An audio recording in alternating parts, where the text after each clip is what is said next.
Oke, Assalamualaikum warahmatullahi wabarakatuh. Waalaikumsalam warahmatullahi wabarakatuh. Pak Andi, mohon izin, ini nanti kita akan melakukan supervisi pembelajaran. Oke. Jadi nanti ini ada 3 tahap Pak Andi. Yang pertama itu ada pra-observasi, kemudian ada observasi, sama pasca observasi. Nah, pada pertemuan kali ini kita melakukan tahap pra-observasi.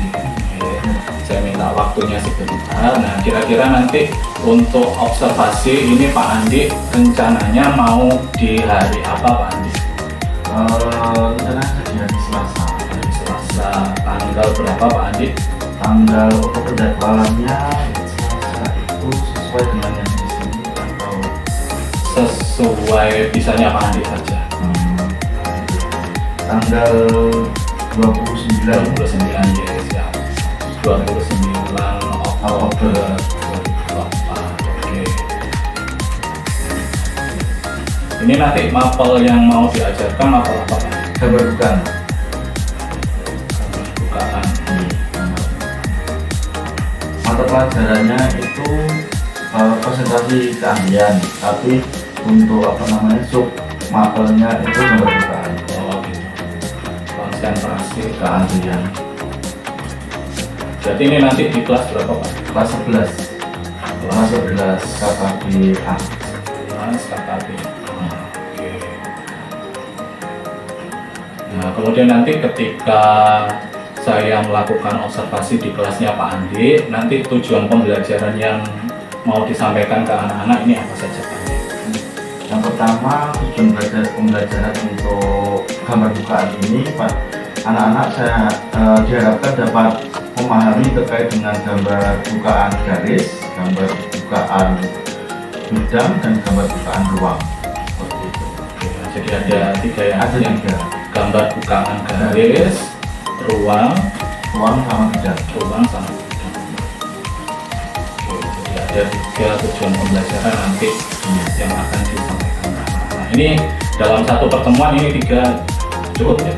Untuk pertemuan ini, maksudnya untuk dalam observasi ini saya menggunakan yang 2 aja Pak, karena untuk yang bukaan ruang itu kelihatannya agak lama. Oh gitu. Ya, biasanya di pertemuan bisa dibagi untuk bukaan ruang itu biasanya 2 kali pertemuan baru selesai.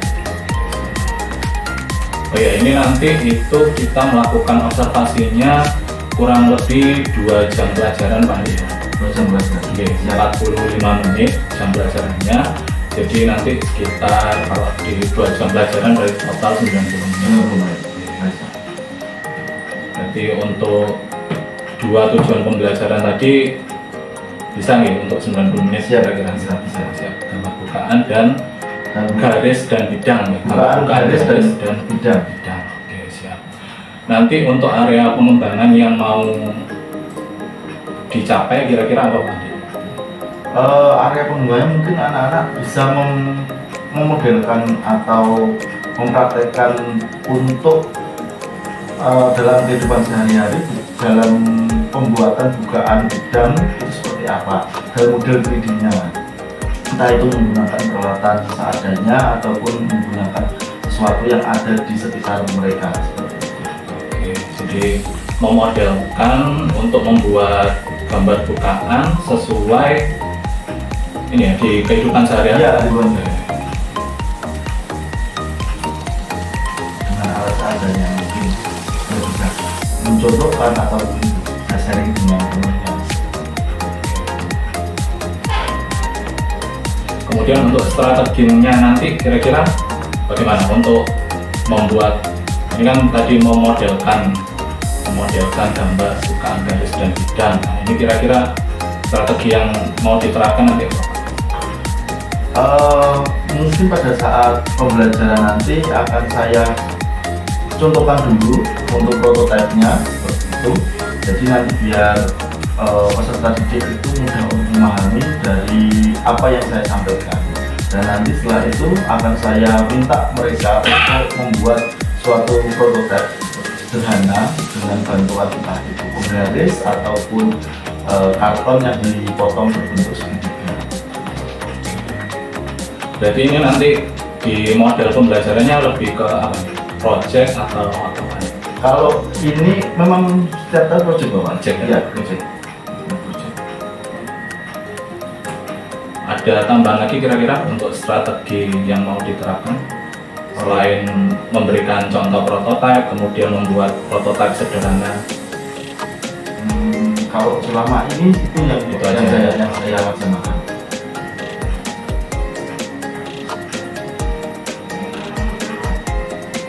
Oke, jadi itu saja Pak Andi. Jadi saya pada kesempatan kali ini saya hanya ingin mengetahui kira-kira tujuan pembelajarannya itu apa. Nanti ketika observasi, kemudian area pengembangan yang hendak dicapai oleh Pak Andi itu nanti apa, kemudian strategi yang dipersiapkan seperti apa. Jadi semoga strategi yang sudah disiapkan Pak Andi ini nanti bisa dipraktekkan ketika pembelajaran.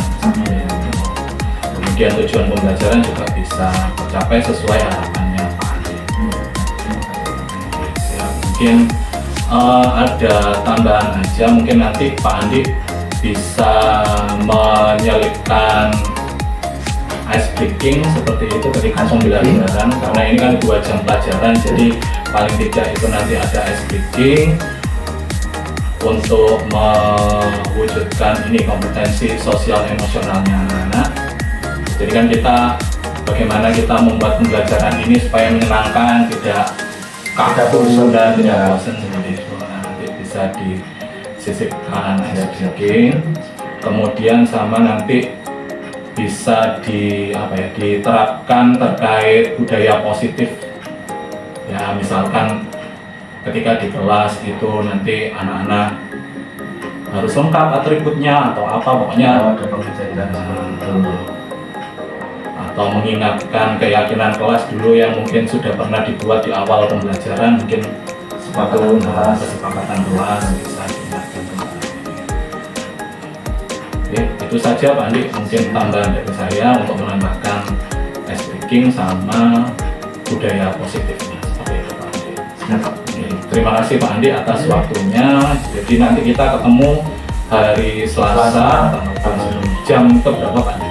Saya dari jam ke-7 setelah istirahat jam ke-7.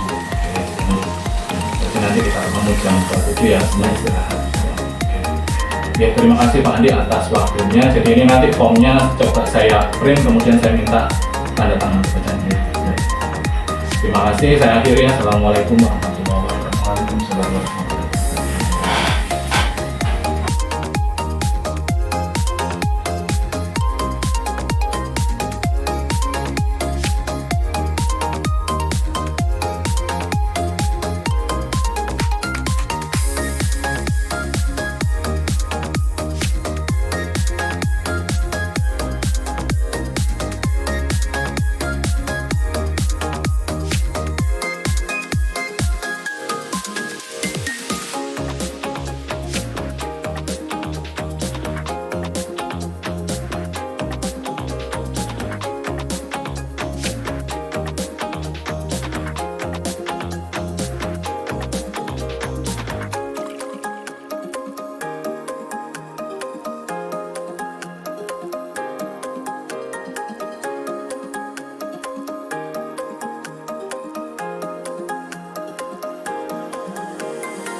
Assalamualaikum warahmatullahi wabarakatuh. Selamat siang Pak Andi, Novi, selaku observasi, observer. Jadi Pak Andi mau izin hari ini kita kita melaksanakan pasca observasi. Jadi kemarin beberapa minggu yang lalu kita sudah melakukan observasi, kemudian juga sudah melakukan observasi ke kelasnya Andi. Sekarang saatnya kita melaksanakan pasca observasi. Nanti ini ada beberapa hal yang ingin saya tanyakan terkait hasil observasi kemarin. Nah, kira-kira dari pandangan saya dengan pandangan Pak Andi, kira-kira berbeda atau sama gitu. Jadi Pak Andi, yang pertama gini, yang sudah baik sama yang belum baik dari pembelajaran Pak Andi kemarin kira-kira apa saja? Terima kasih atas waktu dan jawabannya. Jadi jujur ini adalah kali pertama ya seperti itu. Dari pengalaman saya pertama ini, kemarin kita sudah masuk informasi dari hasil observasi dan proses pembelajaran yang saya lakukan kemarin. Menurut saya yang sudah sesuai atau yang sudah baik itu mungkin proses pembelajarannya sudah sesuai dengan belajar. Kemudian saya tambahi dengan protokol definisi seperti itu. Kemudian saya juga sudah menerapkan terkait dengan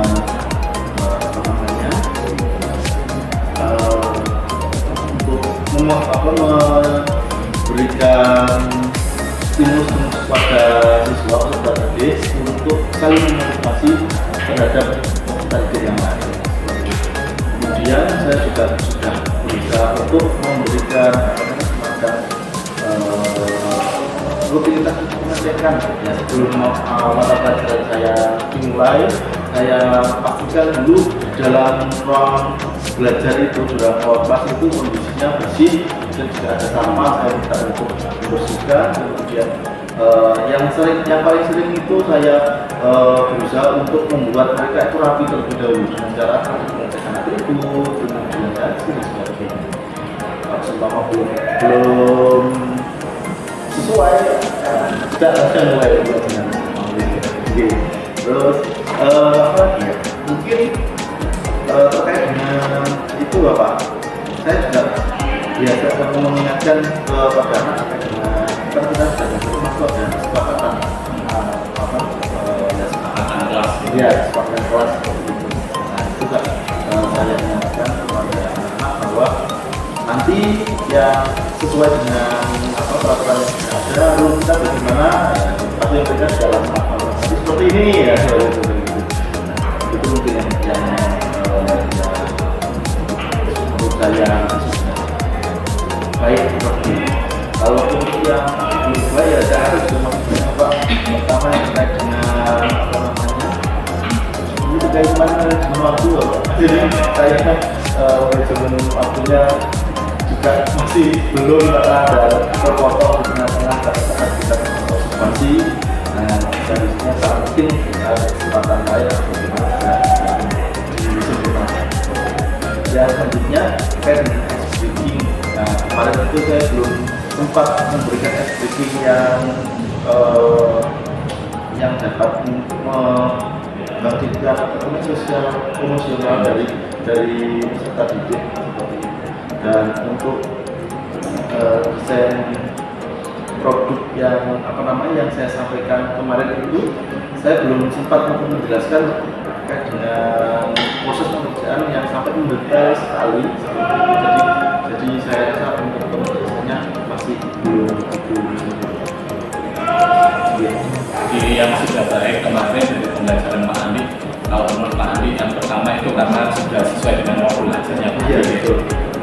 Oke, kemudian Pak Andi juga di proses pembelajaran kemarin itu membawa prototipe 3 dimensi terkait pada KA. Ya. Kemudian ada ini juga kesepakatan kelas juga sudah dibuatkan. Ya. Kemudian mengecek kebersihan kelas juga atribut juga. Terus ini juga sih Pak Andi, kemarin saya juga melihat kalau Pak Andi itu sebenarnya ketika kemarin kan sudah sempat mengelompokkan gitu. Oh iya. tapi belum apa namanya belum sempurna. Belum sempurna itu pada saat pengelompokan itu memang sudah saya kelompokkan tidak berdasarkan pilihan mereka, tapi berdasarkan kualifikasi anak ini yang pintar dan yang cerdas. Jadi tidak mungkin dan introversi seperti itu. Dan saya harapkan dalam satu kelompok itu tidak yang pintar kelompok dengan yang pintar, tapi ada yang pintar, ada yang belum bisa, dan dia bisa saling memotivasi terus menerus. Kelompoknya sudah cukup heterogen ya. Ya. Itu Pak Andi mengelompokkannya berdasarkan penilaian di awal atau menurut pandangan Pak Andi sendiri? Kalau itu saya sudah nilai sebelumnya Pak. Karena kan pada saat kita kan kalau sudah berdukaan ada assessment, jadi pada awal itu saya lihat anak ini sudah pemahamannya sampai mana Pak, yang lebih tinggi daripada teman-teman yang lain, akan saya kelompokkan, saya ecer di masing-masing kelompok. Karena kan kalau untuk gambar dugaan itu tidak semua anak bisa pengajaran perlu ada imajinasi. Pak Andi juga sudah menjelaskan yang kurang baik tadi apa. Nah, untuk kedepannya kira-kira Pak Andi apalagi nih yang ingin dikembangkan dari pembelajarannya Pak Andi? Itu lebih ke arah terkait dengan pembelajaran berdiferensiasi yang baik dalam konten ataupun proses. Karena saya kalau dari masih belum begitu sempurna dalam adanya kan seperti yang dengan tahu saya sudah beberapa tahun belajar dari sini, jadi belum mungkin kedepannya saya akan tahu. Terus kemudian untuk yang lainnya mungkin terkait dengan pemantapan pembelajaran. Pemantapan pembelajaran yang gimana sih biar gambar dugaan itu kan, kalau kita bahas terkait dengan gambar dugaan itu kan anak-anak sekarang itu kan lebih kayak bosen, kemudian sekarang kan anak-anak Gen Z ini kan pengennya yang instan. Sedangkan gambar dugaan itu adalah pembelajaran yang membosankan. Nah, jadi saya ingin mencari inovasi bagaimana cara saya menyampaikan pembelajaran ini biar anak-anak itu juga ilmunya tersampaikan, salurkan, tapi mereka juga merasa menyenangkan. Nah, itu belum menemukan. Jadi ini dalam masih proses untuk mencari bagaimana cara menyampaikan pembelajaran ini dengan benar. Jadi sesuai mungkin Pak Andi ingat ketika kita observasi kemarin itu kan juga sempat ngobrol terkait ini apa namanya pembelajaran berdiferensiasi yang terkait konten kan kemarin Pak Andi bilangnya materi ini di luaran belum ada. Iya betul ya, karena saya lihat juga di YouTube itu juga belum ada YouTuber yang ngatur terkait dengan materi gambar dugaan. Kemudian tidak banyak sekolah juga yang bisa memberikan modul terkait dengan gambar dugaan seperti itu. Karena beberapa sekolah yang teknik kapal itu ternyata rujukannya adalah rujukan modul yang diterbitkan oleh SMK Teknikal. Jadi ini saya juga bingung meraba-raba bagaimana, apalagi saya kan masih pioner. Iya, makanya sangat nggak tahu senior saya tuh kalau memberikan pembelajaran pakai sistem kolonialisme. Sedangkan sekarang Gen Z ini tidak bisa kalau pakai cara kolonialisme. Jadi perlu ada inovasi. Nah, inovasinya jatuhnya kami seperti ini. Jadi ya kenapa akhirnya ya kita berapa bagaimana cara mencari proses pembelajaran yang apa namanya asik dan menyenangkan untuk diterima anak-anak di SMP dan sekolah. Jadi kalau misalkan dari konten selama ini kan kita sudah punya buku ya berarti? Iya, kalau konten kita sudah punya buku, tapi sekedar ya buku yang asli yang kita bikin itu. Tapi kalau dilihat dari apa namanya keasikan ya mungkin belum asik ya, kan biasanya kan kalau di mata pelajaran lain kan bisa lihat melalui cerita ataupun video pendek seperti itu. Kalau kita mau membuat itu terus kemudian mau apa namanya kayak menyuruh anak-anak untuk menonton itu belum ada, karena rujukannya juga belum ada dari informasi proses ke arah itu. Jadi yang mungkin nanti ke depannya yang terkait konten ini nanti bisa dikembangkan. Oh iya, siap. Hanya dari buku bisa mungkin nanti ya ada tambahan dari video mungkin. Iya betul. Ya. Oke, untuk yang terakhir ini Pak Andi, indikator keberhasilan yang menurut Pak Andi yang sudah sesuai dengan area pengembangan Pak Andi ketika kemarin kira-kira apa? Oke. Terima kasih Pak Rodi. Untuk yang saya membahas kemarin ya, alhamdulillahnya pada saat kita observasi, kemudian kita saya sudah berhasil menjelaskan kepada anak-anak terkait dengan proses pembuatan keberbukaan ini hingga memvisualkan dalam bentuk 3 dimensi seperti itu. Terbukti dengan penugasan kemarin itu, di mana luaran dari penugasan ini merupakan pembuatan poloter 3 dimensi seperti itu. Dan dari sini juga pastinya saya juga dapat menyimpulkan bahwa terkait dengan proses atau cara saya menerangkan kepada peserta didik ini sudah dapat dirasa cukup Pak Farid terkait dengan proses penerangannya atau proses menyampaikan materinya secara utuh seperti itu. Jadi kalau dia tidak menerima materi dari saya secara utuh, dia nggak bisa dalam proses tersebut seperti itu. Jadi mungkin itu yang dapat saya sampaikan terkait dengan indikator keberhasilan. Tapi itu bukan dari saya, Pak. Menurut saya kok pede sekali saya ngomong. Jadi kalau dari penilaian saya hampir sama Pak Andi. Jadi beberapa hal memang yang mungkin nanti perlu dikembangkan adalah terkait itu tadi yang pertama manajemen diri, karena Pak Andi kan juga saya lihat juga cukup sibuk. Jadi ya, sibuk ya. Jadi bisa mengatur ketika pembelajaran ya harus fokus di pembelajaran, kemudian nanti meskipun itu yang meminta seandainya itu kepala sekolah yang meminta untuk ya minta pertimbangan. Oh iya. Ya, nanti akan saya coba untuk minta pertimbangan. Kemudian terkait speaking juga itu mungkin perlu Andi, karena Andi kan 6 jam. Iya betul. Nah, 6 jam pasti nanti di sela-sela itu pasti boring. Tadi pun Andi mengatakan kalau gambar bukaan itu kan mata pelajaran yang cukup membosankan. Ya supaya bisa membangkitkan semangatnya anak untuk mempelajari gambar bukaan lebih dalam lagi ya mungkin itu tadi membaca speaking atau ya apa yang sekiranya anak-anak biar senang games atau apa. Ya, siap.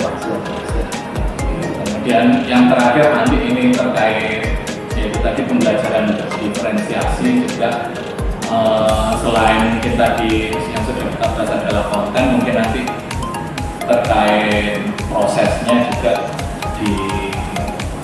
diaplikasikan juga terkait diferensiasi prosesnya. Nanti dilihat dari minatnya anak-anak, kira-kira ada mungkin ada yang visual, mungkin ada yang kinestetik, nah itu juga bisa diakomodir. Oh iya. Belum sampai situ Pak. masih ya nanti ke depannya mungkin supaya pembelajarannya lebih bermakna lagi ke anak-anak juga bisa gampang untuk menerima pembelajaran, jadi mungkin ya disesuaikan dengan gaya belajar. Oh baik. Saya lihat juga Pak Andi juga sudah melakukan pembimbingan kemarin kan di kelas juga meminta anak yang kurang pandai duduk di depan supaya pembimbingannya lebih enak ya. Kalau di belakang itu kan anak-anak gara-gara tadi Pak, karena bosen, jadi 6 jam itu kan sangat lama. Kalau yang di belakang sudah tidak bisa, di belakang itu semakin tertinggal dari teman-teman. Iya, semakin tertinggal. Dekat dengan pintu langsung tiba-tiba hilang. Jadi saya minta rolling, jadi yang sudah serapannya sudah sedikit lebih banyak saya taruh di belakang dan kebetulan yang di belakang tidak belum begitu pandai lah seperti itu, jadi makanya saya taruh di depan. Yang di depan saya taruh di belakang. Oke, jadi pembelajaran Pak Andi kalau menurut saya sudah sip, sudah oke, cuman ya memang ada hal-hal yang perlu dikembangkan. Siap. Terima kasih Pak Andi atas refleksi terkait observasi atas pembelajaran yang semoga bisa memberi manfaat untuk Pak Andi, kemudian saya juga pun bisa mencontoh dari hal-hal baik yang sudah dilakukan. Siap, terima kasih. Saya belajar dengan Oke, terima kasih Pak Andi. Saya akhiri ya. Assalamualaikum warahmatullahi wabarakatuh. Waalaikumsalam warahmatullahi wabarakatuh.